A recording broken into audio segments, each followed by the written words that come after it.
to the Weekend with Muthoni segment, and tonight I am joined by the cocktail whisperer. Maybe I should say the cocktail whisperer.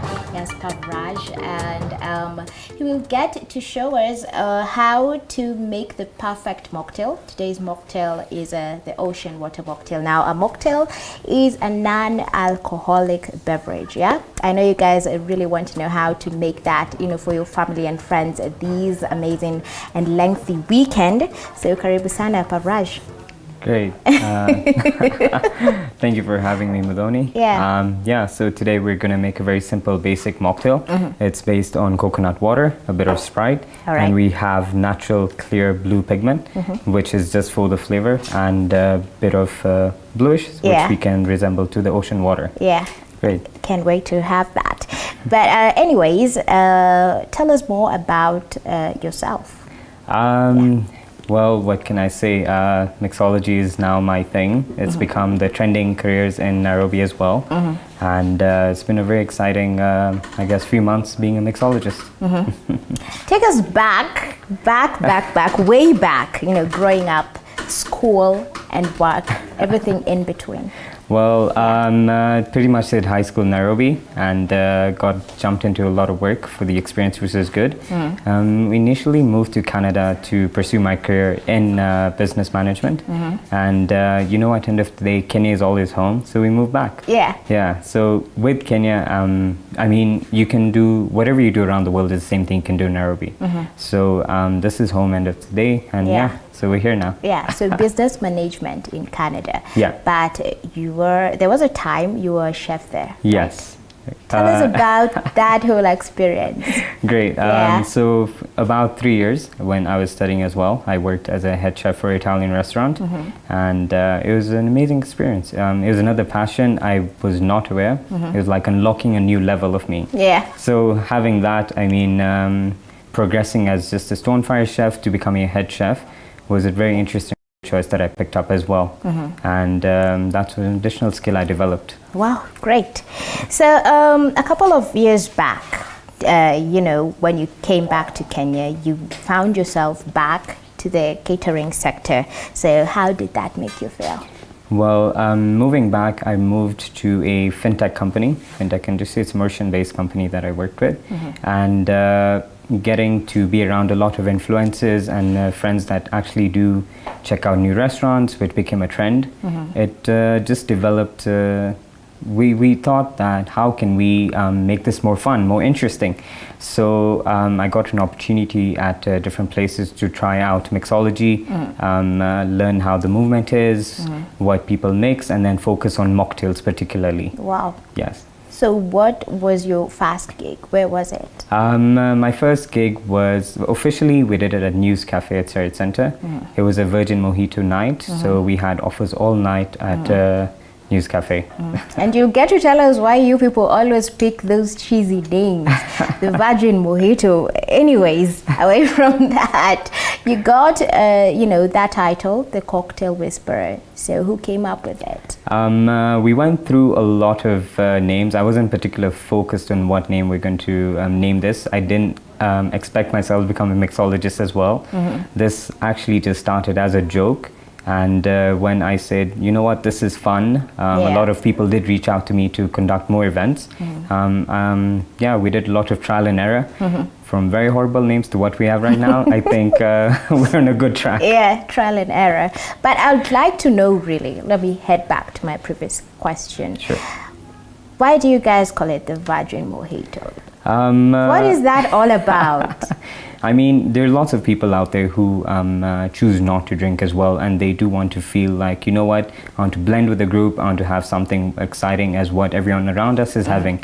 So as a mixologist, we also look at the side that where people don't want cocktails, but they want mocktails as well. So, I mean, this is where the name Virgin Mojito developed initially.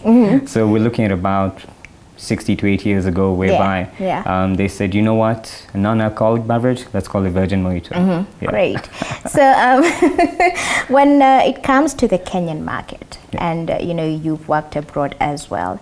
How is that whole transition? Do Kenyans get to stick with one mocktail and they're like, this works for me? So every time I get to see the cocktail whisperer, he definitely knows I'm up for the Ocean's Water mocktail. Yeah. So as Kenyans, are we that way? And how is it, abroad? Are people, more experimental, want to try this today, tomorrow, something else? I think in the Kenyan market, a lot of mixologists are underestimated, and we don't have that reach where we should be. Well, you compare it to in the European sector, whereby this is something that was developed many years ago. This is something that they've gone through with. In Kenya, it's all about now the exposure. It's about the trend. So when you choose to just become a mixologist or you pursue a career in it, it's something new. It's something very exciting in the Kenyan market. Yeah. So what was your whole inspiration behind all of this? Like I said earlier, for me it was just to make when you come together as a group, there's always something interesting missing out. You're like, you know what, we're having a good time, we could be having a better time. Let's have some mocktails. Yeah. Let's not wake up with a hangover tomorrow. Yeah, so I decided, you know what, let's get into this. So on to Jenga Jungle, where you are now. So how did you land your feet there? So recently I just did an event at Jenga Jungle. Jenga Jungle is known for the sundowners, whereby you get a lot of photographers capturing the sunset photos. It's a rooftop restaurant. It's a very diverse and amazing ambience restaurant. And with them, they do a lot of events over the weekends, which is very exciting for, sorry. Yeah, it's okay. Yeah, so basically I just made an approach to them, and we agreed on a good vibe, and every once a Saturday we do an event now with them. Great. I'm sure guys at home are waiting there like, we want to see what the cocktail whisperer has got in store for that for us. So maybe you could start up on how you get to make this whole ocean water mocktail. Yeah, sure. Yeah, so okay. basically we have a couple of ingredients. It all comes down to what you're making. Depending how much you want to have. Are you looking at just a polite mocktail? Are you looking to take your time drinking a mocktail as well? So the first things first, we always have ice in our shakers. We're always equipped with our shakers that contain ice. Always have a chilled glass, which is already from the freezer as well. In terms of what side beverage we use, customers are very particular whether they want it sweet or sour. So today we're going to make it sweet. We're going to be using a bit of tonic water over here. We have coconut water. This is infused with lemon water as well, clear lemon water, just to give it a bit of soury pinch. And again, we have the blue segment, which is just for the color and a bit of flavor in it. And for the finish, we have the garnish. Of course, that's the tip of the iceberg of the cocktail. So for the garnish, do we take it before or after we're done with it? So once the mocktail is made, we finish it with the garnish. So do I like eat it after or before? The choice is yours. Do you want to dip it in the mocktail, have it, or just leave it there for a good picture? All right. So do start. Okay, great. So we have our shakers here, which contain ice as well. What we're going to do is just pour the tonic water in the glass. Yeah, which we have that guy. So again, we have our coconut with lime infused. We'll just pour this into the shaker, very simply. And then we have our blue segment. So this is a very high amount. So we're going to use a very minimum amount to capture a very potent segment. So once you do that, you just need to clap it in, slap, and we're going to shake it. And there you go. Oh, you want me to shake it? Go for it. All right. Yeah, so we're just going to give it a nice shake. A light shake. Yeah. All right.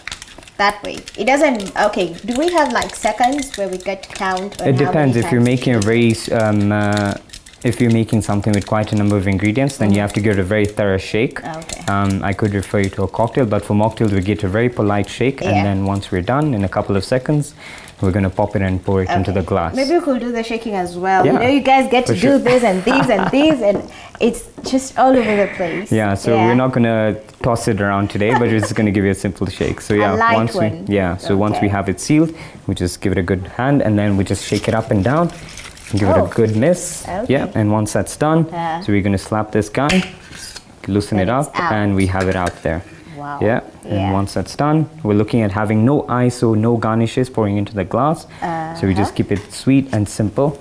which we're going to do. And we have our ocean water pouring out. There it is. There you go. Wow, looks and then great. we finesse it with the garnish. Perfect. Wow, and there you that's are. Great. We But have- anyways, I'd like to know, why do we have to, shake it so lightly? Because it's a mocktail. Mocktail does not have a lot of concentration on base what we're using. Again, let's say if we're making a Yeah. cocktail substituted into a mocktail, perhaps at using a lot of spirits, then again we have to give it a good mixture in the shaker, just to avoid you capturing maybe a lot of too much of the lime or a lot of too much of this sugar syrup. Okay. I love it. It's really sweet. Like you can feel everything blending in right there. So maybe you could tell us, that one moment you had, that one light moment you had while tending a bar. I would say was this recently at Jenga Jungle. It was one of my most successful events. It was actually my fourth event being as a mixologist. There was just a particular moment that I got lost into my element. And it was just the vibe around me, the crowd around me that, they appreciate. When you have positive energy, you just get lost in your element. And it was that moment I just realized that, I love this. Great. So how much is it for, a mocktail? So for the happy hour, you're looking at half price. Happy hour, from what time to what We time? have happy hour between 12:30 to 7:30 p.m. at Jenga Jungle every day. And we have different offers going on, both for mocktails and other beverages. So we're looking at a price of 850 on the happy Wow. hour price. So you get 2 for 1. Then off happy hour price, the glass goes for 850. So when someone wants to hire you, for indoor or outdoor services, how much do you charge for that? Just asking. Well, no, that's good. Actually, I do have a few inquiries as well that have come through. Yeah. And it's something that I'm strategizing and planning out to do, because I do have to look at my cost. We have to look at how many people we're going to be having the event for. So let's say we're doing an event for 30 people. We look at the cost of the beverages we're using, and we look at the cost of the garnishes and every equipment that we need, Yeah. how long the event is based for as well. And we're giving a particular rate, but we're looking at an average rate of about 50,000 Kenya shillings. Wow, great. I don't know, I think I might take that up as my side hustle. Yeah, and you'll get to teach me more of this. So what is that one amazing learning experience that you got to learn from other countries and also here in Kenya? I think you bring a different perspective when you've traveled. You get to explore in other cultures, learn a lot more, and you combine all that and you just bring out something different, something unique, right? So this is where the ocean water started trending, and we have another based cocktail, but we focus on the mocktail as well. So the ocean water developed that trend as well. Yeah. It's something you don't see every day, I all agree. day, and it's a fancy mocktail. Yeah. So what's the difference between a mixologist and a bartender? Actually, that's very simple. What a bartender does, a bartender focuses on serving different types of beverages. We're looking at from cocktails to wines to soft drinks to juices to even being a barista. Whereby a mixologist focuses on just serving cocktails, creating new ideas, new finishes, i.e. we have the ocean water over here in front of you. Yeah. So yeah, the mixologist just focuses on creating something very unique and different. So with all, the mocktails at hand, which is your to-go-to mocktail? When I get to see you anywhere, and I'm just like, yeah, he's definitely having that mocktail. Yeah. So again, it's basically just what you're having, which is the ocean's water. Yeah. So this is the top selling. It's the most unique mocktail we have. Why? Because it differentiates itself from different mocktails you get at different places, and it's all about the flavor and the secret ingredients that we use as mixologists. I don't know why you guys always shy away from telling us the secret ingredient of your mocktails, because they slap really well. So onto that, what are some of the great qualities of that perfect mocktail? Because this is perfect. Way beyond perfect. I guess it's all about exploring. If you don't practice, or you don't even need to practice, to be very honest. Just pick up a few things, give it a try, give it trial and error, see what comes out. Make sure your friends sample everything, put them as test subjects. once that's done, you'll definitely pick out your perfect mocktail end of the day. So it's all about trial and error, and it's all about practice and perfection. Yeah. So how many trial and errors have you had before you came out, with this? Well, being that I've just done this for a few months, I can say, as I said, it started as a joke for me. So when a joke which now is earning you a lot as of now. Yeah. Yeah, so it's starting as a joke, but then I took the next month seriously, saying that I'm going to focus the next 2-3 weeks, giving a lot of trial and error, practicing what I need, having the right equipment as well. It's always good to have the right equipment. With that, you can just perfect it, give you the wow factor. Yeah. Since you've got so many titles under your name, I know that you've been here for a very long time. So what is that one amazing branded name that Kenyans have opted to give you out there? Because let me tell you, you hassle way too much, and I'd like to know, maybe you should share it out. So I guess moving back and basically working customer experience as well. And once you get to know people, can understand me, the most common name I'd always get is like, hey, you know what, you're just another Juguna. You're always hustling out there all day, every day. So this is now your Kenyan nickname. Yeah, and did you like it? Yeah, it goes well. I think really? It's a selling point now for the mocktail.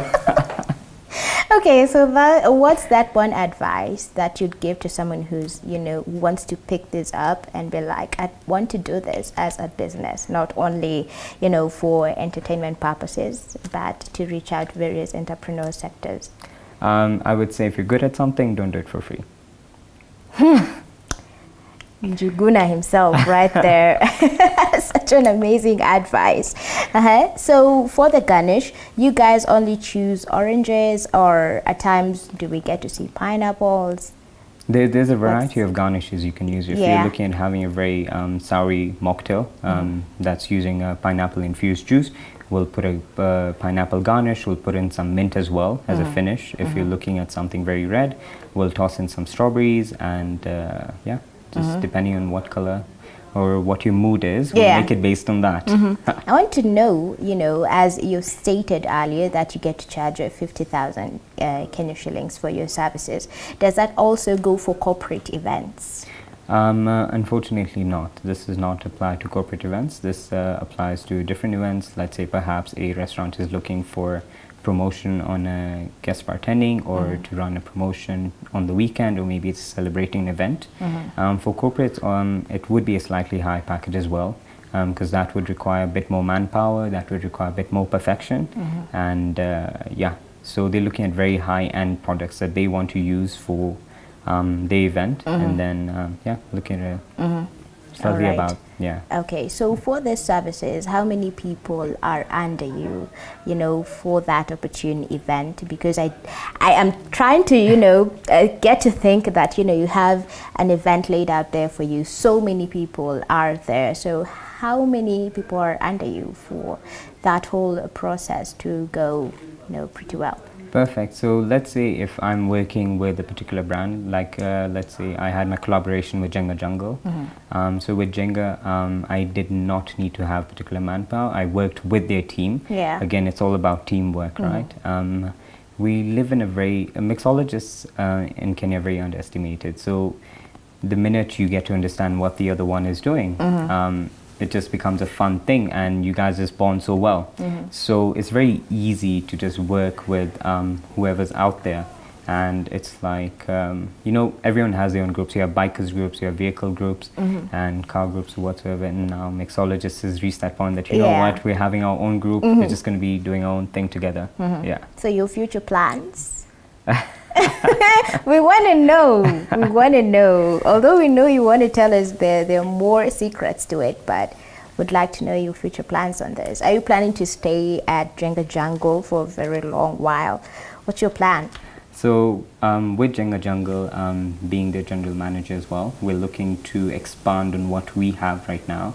I mean, we have a very amazing pre-game point that whereby a lot of cultures come and explore the place, and it's just that one stop you have to make on the weekend, If you don't, then you're missing out on the best. Yeah. So I think being part of their team, being part of an amazing team with these guys, I've had an opportunity to expand more in the hospitality industry right now, in the catering industry, because that way I get to practice more of being a chef like I used to, and balancing it with being a mixologist as well.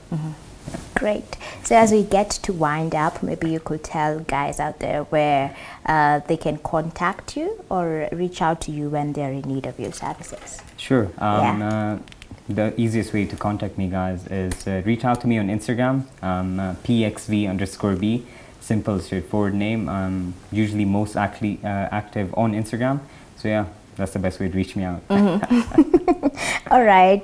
Thank you so much, Pavraj, for your time and for, showing me a couple of things here. I don't know, but maybe I'll get to try it and then I'll get to holler at you and be like, wait, something is missing here. Would take me through this whole process again. But anyways, thank you for your time, and I've truly enjoyed. Yeah, guys, that's all that we had for you here on Weekend with Muthoni. Catherine Simaloy has been our sign language interpreter. I am Muthoni Maina. Do have yourself a lovely evening, and do stay tuned for Big Flag Extra, which is coming right up. Do have yourself a lovely evening.